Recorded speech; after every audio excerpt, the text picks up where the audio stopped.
Hello everyone, this is Ajit from Logiquest Kaplan, and in this small video we will talk about how to build vocabulary for the GRE.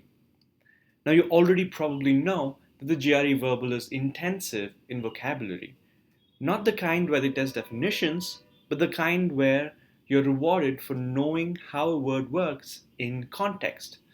Now this poses a very peculiar challenge to most of us in that we generally learn definitions and don't really pay heed to how a word works in a sentence. So we need to also alter how we look at building vocabulary.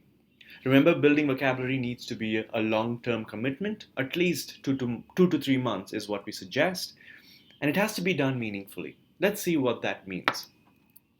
To start with, you need to record and define unfamiliar words. What this means is that you maintain a separate book or a notebook to write down and include additional information about each word that you learn. This ensures that your understanding of the word is holistic and you understand the word through context. The next step is to understand synonyms and antonyms of the word, because on the GRE, it's all about contextual meaning. If you sort of know what a word means, in most cases it should be enough.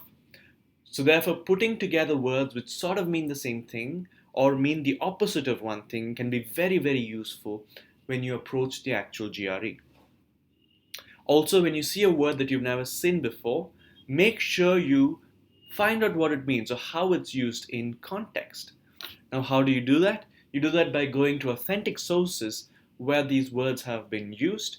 For instance, you could go to vocabulary.com and there are actual authentic usages of these words in relevant contexts. And these give you a very good idea as to how a word is used, whether it's a positive or a negative word, whether it's colloquial or formal.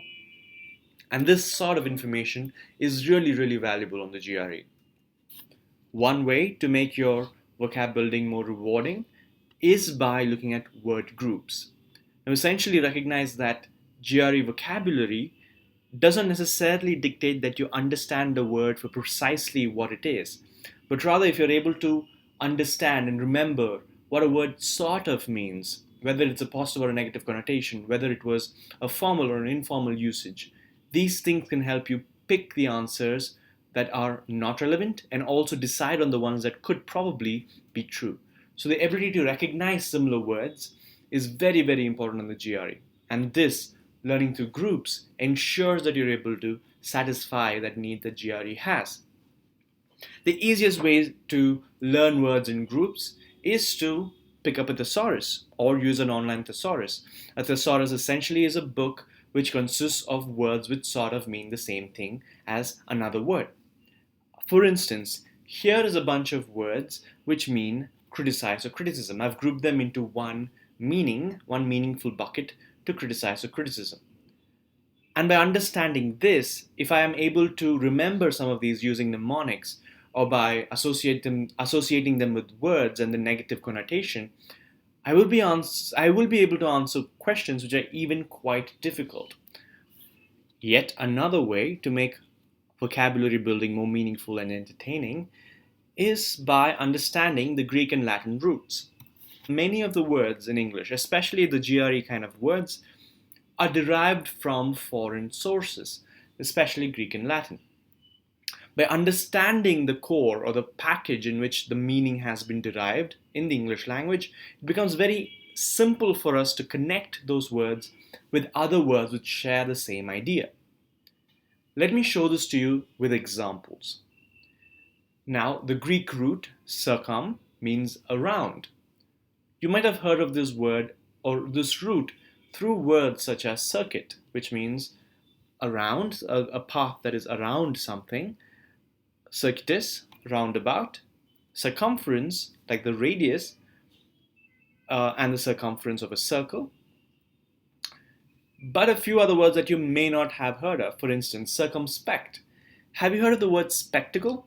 A spectator, someone who sees, an inspector. So that's another root, spect, to see. Circumspect, therefore, is to constantly be vigilant about what's around you. Someone who always sees around himself, is always aware of his surroundings. Now, what it means is to be cautious, watchful. For instance, I could say you must be circumspect about investing all your money in the stock market these days. Circumstances, again, conditions that surround you. There are a few other words that use circum, but essentially, by understanding that these roots have the same common meaning, the next time you see the word circumspect, you will not have to think too much to recall what that word means. Let's look at the same roots, or rather same logic of roots, with other examples. The root archi or arc means chief, principal, or ruler, or rule by.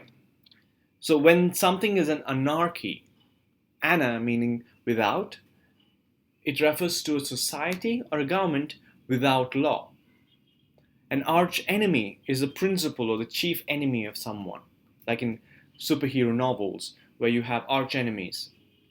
An architect, someone who is a planner who makes the chief decisions to plan anything.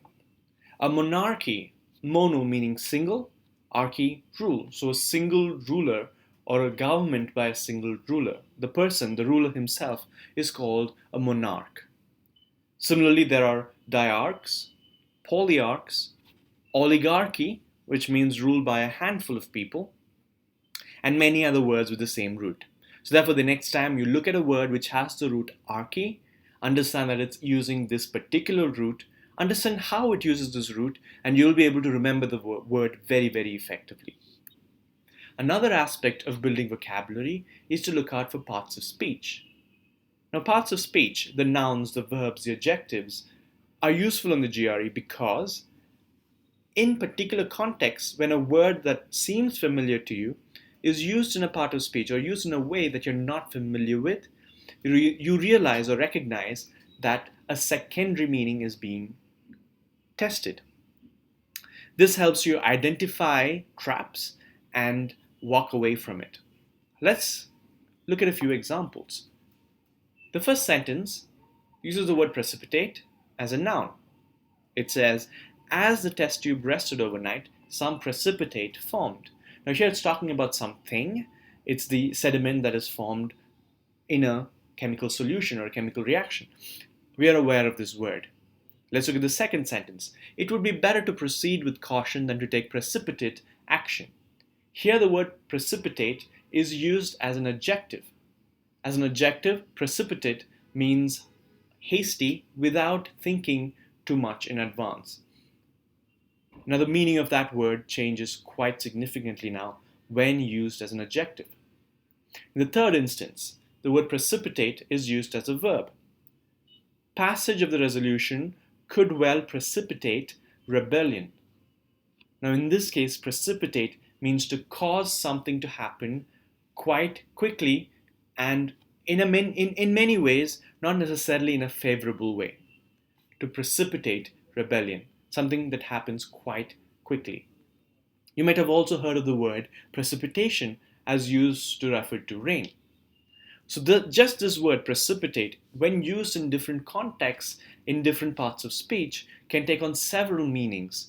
And this is a great example to show you that GRE does test secondary meanings, and predominantly it is based on the way or the part of speech that the word is assigned with.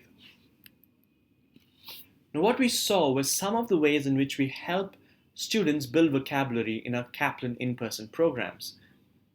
We recognize that vocab building is a huge aspect of preparation for the GRE, and we give a lot of importance to this. In fact, vocabulary is a module that is discussed in each session of the verbal program or the verbal classes.